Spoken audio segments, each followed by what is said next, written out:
What's up everyone, this is ScherBR talking, welcome back to my channel. In today's video we're going to talk about Anya.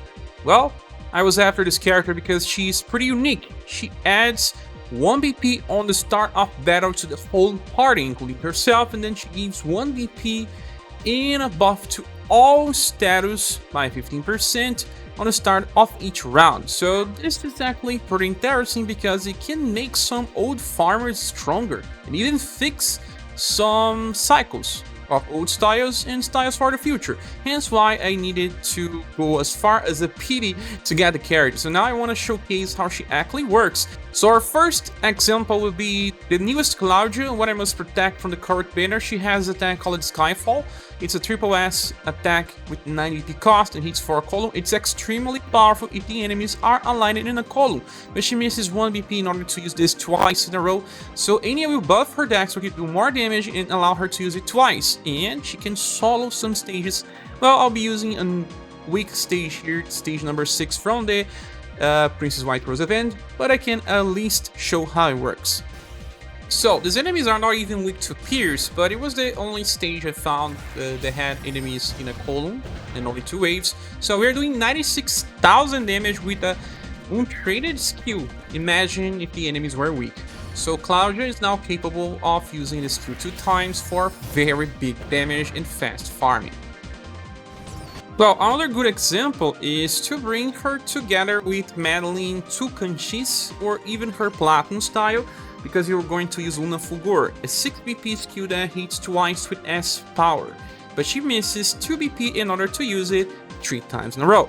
Well, in star stages there will be times where you have only 1 enemy, and in this case the enemy is weak to slash, so it will work super well. She will be able to solo all stages. In this case she even missed a little STR to be capable of doing this, so Anya buff is what allows it to happen too. So, this version of Madeline buffs herself after the first hit, but usually the Platinum one is good enough. So, we did 210,000. These enemies have around 200,000 HP.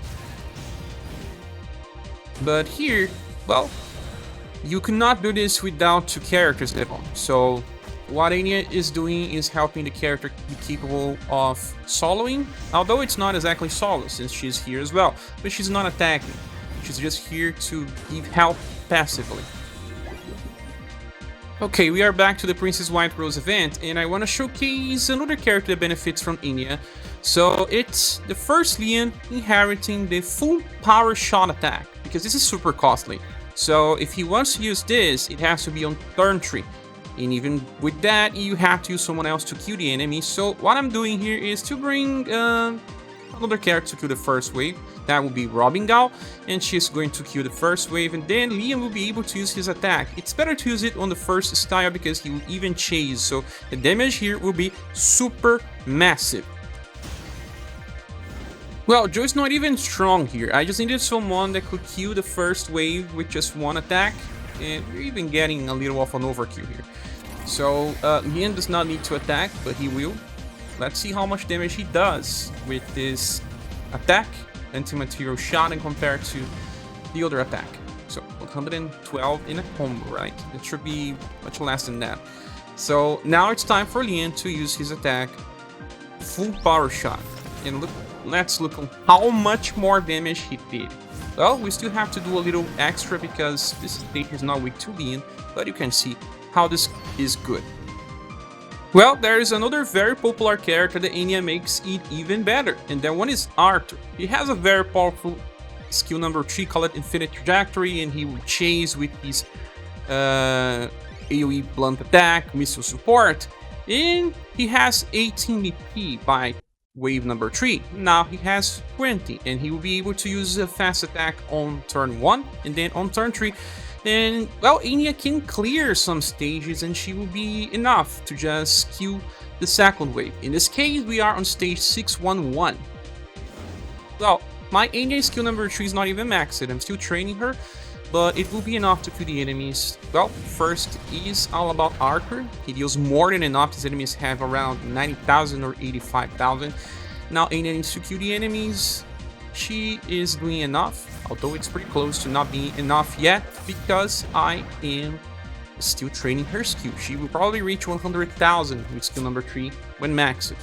Now it's time to use Arthur again with infinite trajectory, so this is going to be very helpful, especially for story stages. Now, still on the same stage, the best companion for Anya must be Talar. Well, there are two different ways to use Talar on his max potential because of Anya. The first of them is to just leave laser cannon on 16 while I'm using the remembrance gun, but the damage here will be insane since he will be capable of using missile cannon 3 times in a row. He does a little more damage than Socho because of this cycle, and he can solo farm with the help of Anya. So 3 times a fast attack must be one of the best ways to farm because it guarantees that you're gonna go first. You see, we are doing more than 100,000 damage, and these enemies have around 85,000, so pretty nice. And it's not attacking, she's here just to help Talon keep the cycle of killing all enemies with 3 fast attacks in a row. Last wave, and well, again, a fast attack. The second way to use Talon is to inherit his Proton Rocket from the S style and use it 2 times in a row. This is a triple S row attack that hits for both blunt and hit, good enough. It even has a medium chance to instant kill. So a perfect example would be to use it on the Pirate Coast stage from Conquest, because here we have enemies aligned in a row and most of them can be instant killed. So he cannot use this 3 times in a row, it will be more for events with waves only. And you see that he killed it 3 instantly, 1 died by damage, because even if he does not instant kill, most of the time he will kill by damage, and if he doesn't, you need some help from a supporter or another one of your trainees. But here, it was pretty easy to run. The next example brings 2 characters that benefited from Anya. Well, the first is UDX Bertrand. He has this Abaddon Hands attack, he can use it 2 times in a row if he kills a target, but now he can use it 3 times in a row. Well, he may still not be strong enough to solo waves because, well, it's been his time already. But there's another character, Vagus, and he has the same attack, Abaddon Hands, and he actually gets 6 BP per turn. But now he will have enough to use Abaddon Hands 3 times in a row. You can even pair them up and use them together with Anya. Okay, so I just had to increase skill number 3 from Vagus. He opens with Abaddon Hands. His one is not as strong as the one from Bertrand, and you need a dedicated weapon to make him even better, and it takes time. You have to craft one. But for those that have the guy and want to use him on full potential, now this is another way to do that. Yeah, double Abaddon Hands for each wave. Kinda more of a novelty than anything. Feels like it's a little overkill, we are bringing 3 characters anyway. But if you don't care about speed and this works for you, why not? Well, another character who worked well is the last X version of Ellen. She has an attack called Dimensional Break that hits all enemies with B power, but also has a low chance to inflict instant kill. This may be enough to instant kill some waves. I needed to go back to Poké Story Arc, second part, stage 13-1-3, in order to showcase that in this case, Ellen can kill the first 2 waves, the third one is not instant killable, but she still helps with damage. So, we are using the Magia Fight formation that also increases intelligence. It will allow her to have higher intelligence to instant. As you could see, I instant killed all enemies in the first wave. In the second, they are all instant killable as well. Easy. All dead. Now the third one, they are not. But let's see if we can kill them by damage. I don't know. I don't have a perfect weapon for Ellen so far. We'll kill it by damage, but this is a very old stage. Okay, back once more to story 6.1.1, and there's another way to use Anya. You can use her as a normal farmer. She has good attacks. Her skill number 3 was used when we were talking about Arthur. But, well, she has another skill that is actually pretty good, and that one is Sword Ballet Plus. She can use this 2 times in a row, so you can go and inherit that from her S style, and you just have to increase floating Sword Ballet, and then you can pair her up with another attacker that can use double AoE Pierce. In this case, I'm bringing the latest Monica with Sword Ballet Plus. You can use also Dark UDX style with the same setup. So, I prefer to bring Darkest since he can use Sword Ballet Plus twice in a row. And then on the last wave he can still use a weak attack. It's nice because they will be interchanging here. Both of them with the same attack. On the second wave, Anya will use her weak attack, Curly Knives, but it will compensate by Sword Ballet Plus. Then on the last wave, Anya will have again Sword Ballet Plus, while Darky will have a weaker attack. So one complement the another. And in the end, we do enough damage to kill the waves.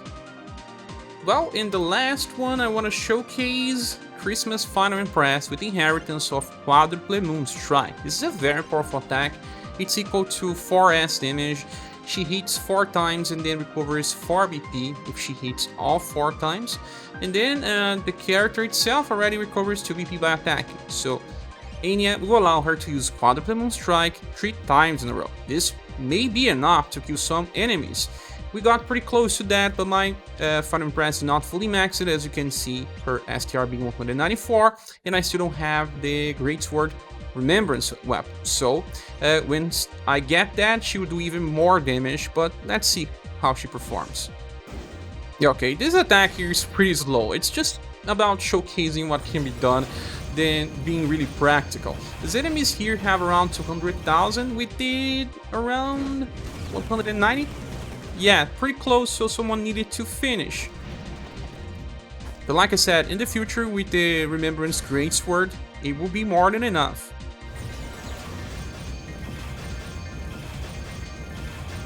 If you need to train your Final Empress, she will be easy too. Now on the last wave, she has just enough to use the attack. 11 BP.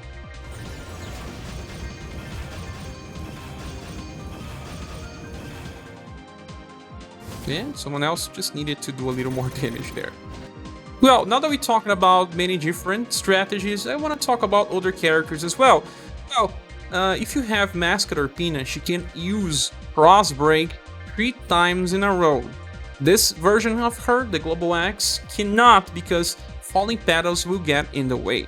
Unless you run on Mano, but no one farms on Mano, right? Then you can use 3 times in a row Submachine Gun with Fuse. Can be the newest Fuse if you want. The same case happens with Brofus. You can now use Submachine Gun 3 times in a row. Human Female will be able to use Wrecking Glass 3 times in a row. So another cycle for single target damage. There are some other characters as well, like Haniwa. The Welfare style has Haniwa Crash as double S power roll attack. Now he can use 3 times in a row as well. Jinyu has Streaming Pierce, an S power attack with Slash and Pierce. Now can be used 3 times in a row. Brick has an Incineration Plus. This attack here can only be used 2 times in a row. If he kills a target, now he will also be able to use it 3 times. Mask has Resonance Strike. This is a row attack with 8 power. Now he can also use 3 times in a row. Well, this is the end of the video. I hope it explained well the capabilities of Anya for farming scenarios. She can still use it for bossing with a Toil Door, but it's not all the time. There are sometimes better support units to bring, but if you need to buff break the boss, this attack here is actually very nice. But that ends all the information I wanted to showcase for Anya. Thank you so much for watching. If you have different strategies, please share here on the comment section. Hope to see you soon in the next video. Bye.